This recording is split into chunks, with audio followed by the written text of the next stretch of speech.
नमस्कार दोस्तों, मैं आप सभी का चिरपरिचित दोस्त उपस्थित हूं आप सभी की सेवा में एक बेहद ही महत्वपूर्ण जानकारी को लेकर के।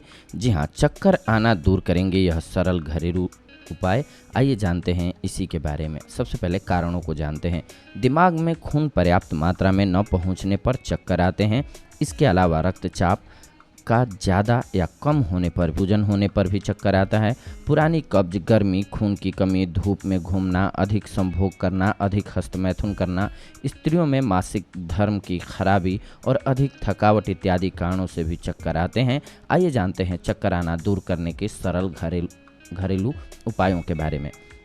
पहला प्रयोग जानते हैं। 10 से 50 मिलीलीटर अदरक एवं तुलसी के 5 मिलीलीटर रस को शहद में लेने से अथवा सौंफ तथा मिश्री को बराबर मात्रा में लेकर चूर्ण बनाकर 2 से 5 ग्राम की मात्रा में सुबह शाम लेने से चक्कर आने पर लाभ होता है। दूसरा प्रयोग है 6 ग्राम धनिया और 6 ग्राम आंवलों को धनकुट करके या अधकुटा पीस करके रात्रि को पानी में भिगोकर सुबह छानकर उसमें मिश्री मिलाकर के पीना है। इससे लाभ होता है। तीसरा प्रयोग, रात्रि को 11 या 21 बादाम पानी में भिगो दें। सुबह में बादाम का उसमें 3 छोटी इलायची, 3 काली मिर्च डालकर दूध के साथ उबालकर ठंडा करके 8 से 10 दिन पीना चाहिए। डायबिटीज न हो तो मिश्री डाल लें। बादाम को जितना ज़्यादा पीसेंगे उतनी ज़्यादा। ये जानते हैं कौन कौन सी औषधियाँ हैं जो इसके उपचार में काम आती हैं। लौंग, जी हाँ, 2 लौंग को 2 कप पानी में डाल करके उबाल कर पीने से चक्कर आना बंद हो जाता है। इसके अलावा मुनक्का, लगभग 4 या 5 मुनक्के को पानी में मथ कर पीने से चक्कर आना बंद हो जाता है। इसके अलावा सौंफ को पीस करके सिर पर लगाने से गर्मी के कारण आने वाले चक्कर और सिर दर्द ठीक हो जाता है। इसके अलावा कच्ची हल्दी पीसकर सिर पर लेप की तरह लगाने से चक्कर आना बंद हो जाता है। प्याज के रस को सूंघने से चक्कर आना बंद हो जाता है, यानी कि ठीक हो जाता है। इसके अलावा तुलसी भी बेहद ही महत्वपूर्ण औषधि है। इसके लिए तुलसी के पत्तों का रस 5 बूंद और चीनी 1 चम्मच आधा कप। लू के मौसम में चलने वाली गर्म हवा नहीं लगती है तथा चक्कर नहीं आते हैं। तुलसी का रस, अदरक का रस और शहद मिला करके पीने से चक्कर आना बंद हो जाता है। छोटी इलायची के काढ़े को गुड़ में मिला करके सुबह शाम पीने से बार बार चक्कर आना बंद हो जाता है। लगभग 5-5 ग्राम की मात्रा में बच, तोरई और सौंठ कूट करके चूर्ण बना लें। इस चूर्ण में लगभग 5 ग्राम अफीम मिला करके पानी में पीसकर सिर पर लेप की तरह आने की परेशानी दूर होती है। आंवले के मुरब्बे को चांदी के एक बर्क में लपेटकर सुबह के समय खाली पेट खाने से चक्कर आना बंद हो जाता है। लगभग 6-6 ग्राम सूखे आंवले और सूखे धनिए को मोटा मोटा कूटकर रात को सोते समय 100 मिलीलीटर पानी में भिगोकर रख दें और सुबह मसल कर छान कर इसमें चीनी मिलाकर के सेवन करें। यह चक्कर, प्यास और गर्मी को शांत करता है।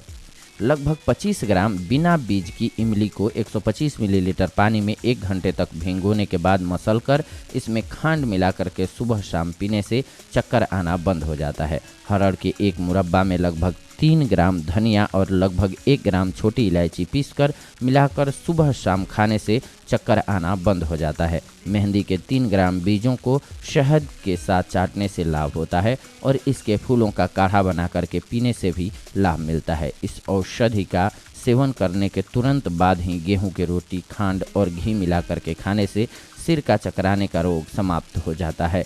घी में सेंकी हुई हींग को घी के साथ खाने से गर्भावस्था के दौरान आने वाले चक्कर और दर्द खत्म हो जाते हैं। आंवले और हरे धनिए के रस को पानी में मिला करके पीने से चक्कर आना बंद हो जाता है। चीनी और सूखा धनिया 2-2 चम्मच मिला करके चबाने से चक्कर आना बंद हो जाता है। यदि गर्मी के कारण चक्कर आते हों एवं जी मिचलाता हो तो आंवलों का शरबत बना करके पीना चाहिए। लगभग 20 ग्राम मुनक्का को घी में सेंक कर सेंधा नमक डाल करके खाने से चक्कर आने बंद हो जाते हैं। भांगरा का रस 4 ग्राम, चीनी 3 ग्राम, इसको मिलाकर सुबह शाम सेवन करने से थोड़े ही दिनों में दुर्बलता दूर हो जाती है तथा चक्कर आना बंद हो जाता है।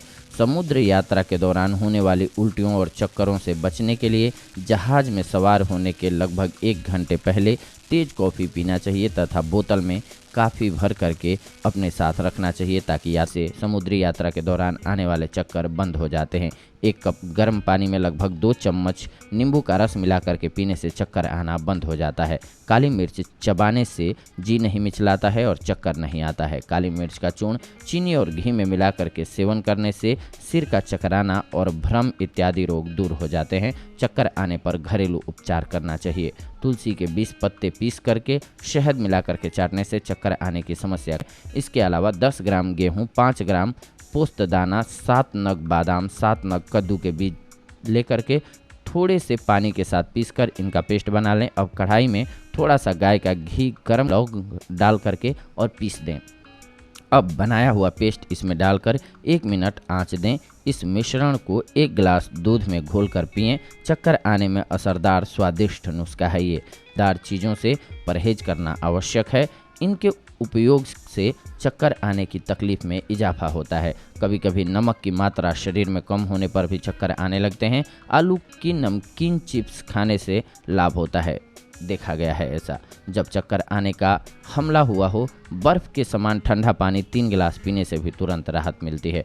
अनुलोम विलोम प्राणायाम से चक्कर आने की व्याधि से हमेशा के लिए छुटकारा मिल जाता है। खरबूजे के बीज की गिरी गाय के घी में भून लें, इसे पीस करके रख लें। 5 ग्राम की मात्रा में सुबह शाम लेने से चक्कर आने की समस्या से मुक्ति मिल जाती है। 15 ग्राम मुनक्का देशी घी में भून करके उस पर सेंधा नमक बुरक कर सोते समय खाने से चक्कर आने का रोग मिट जाता है। प्याज का रस और शुद्ध शहद बराबर मात्रा में मिलाकर रोज करीब 10 ग्राम की मात्रा में लेने से उच्च रक्तचाप में लाभ मिलता है। तरबूज के बीज की गिरी और खसखस, इन दोनों को बराबर मात्रा में मिलाकर पीस लें, पानी के साथ सेवन करें। यह प्रयोग करीब 1 महीने तक नियमित रूप से जारी रखें। 1 चम्मच मेथी दाना चूर्ण रोजाना सुबह खाली पेट लेने से हाई ब्लड प्रेशर से बचा जा सकता है। खाना खाने के बाद 2 कच्चे लहसुन की निकले हुए मुनक्कों के साथ चबाएं। ऐसा करने से हाई ब्लड प्रेशर की शिकायत दूर होने के साथ ही पेट में रुकी हुई गैस भी पास हो जाती है। इसके अलावा अदरक लगभग 20 ग्राम की मात्रा में बारीक काटकर पानी में उबाल लें। आधा रह जाने पर छान कर पिएं। अदरक का रस भी इतना ही उपकारी है। सब्जी बनाने में भी अदरक का भरपूर उपयोग करें। चाय बनाने में अदरक का प्रयोग करें। अदरक किसी भी तरह खाएं, चक्कर आने के रोग में आशातीत लाभ देता है ये। जी हाँ दोस्तों, तो ये थी आज की जानकारी आप सभी के लिए। अगले एपिसोड में आप सभी के साथ जुड़ेंगे एक अन्य बेहद ही महत्वपूर्ण जानकारी के साथ। तब तक के लिए धन्यवाद। नमस्कार दोस्तों।